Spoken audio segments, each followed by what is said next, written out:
India hammered 399 runs against Australia in the second one-day international.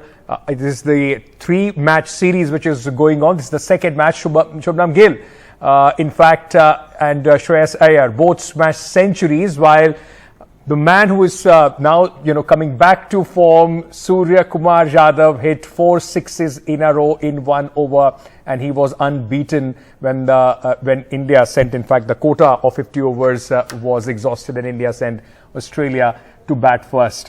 Osama, my colleague, has been here. Osama, it almost looked like you are watching highlights of some game where it was just 4s and 6s raining from either ends. Well, it had been raining in the Asia Cup very lately, so might as well rain boundaries here. In fact, when you talk about the team, this team became the #1 team in the world very recently, and they played like the #1 team in the world. They battered Australia in the first ODI just a few days ago, and today they have taken them to the cleaners once again. There were some standout performances, and like you mentioned, the names of Shubman Gill, Shreyas Iyer and Surya Kumar Yadav, and on top of that list is Shubman Gill.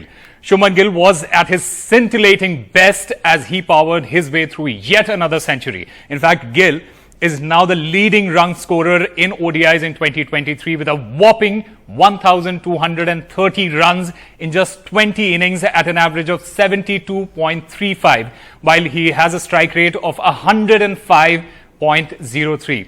He also has 550s to go along with his centuries this year. In fact, with this particular century, Shubman Gill has gone past the legend Sachin Tendulkar and equaled another Australian great, Ricky Ponting, for the record of most centuries scored at home in a calendar year in ODI cricket. Along with Shubman Gill, there was Shreyas Iyer as well, who hit a century, and his knock means so much in the context of this particular match and the upcoming ODI World Cup as well. Shreyas, remember, is coming back into the team after a long layoff, and he was trusted with a spot in the squad for the ODI World Cup, and for him to come in and score this century would not just mean so much for him personally, but it also ticks yet another box in India's preparation for the World Cup. Another name that has been in discussion for all the wrong reasons is that of Surya Kumar Yadav.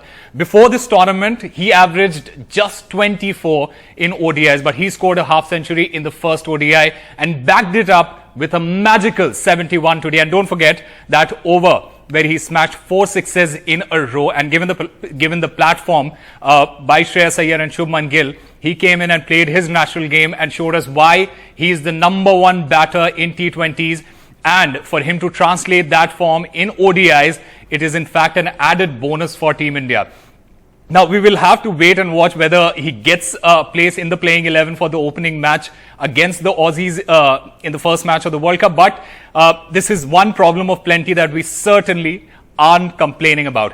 Apart from these three, KL Rahul came in and continued the good work that he has been doing. He scored yet another half century and has more or less cemented his place after his comeback. Now, Australia, they aren't a team that is going to go down easily, and they will put up a fight, but to score 400 in ODIs while chasing is easier said than done. They have already lost 2 wickets, and it's not just batting where India has excelled, but bowling as well.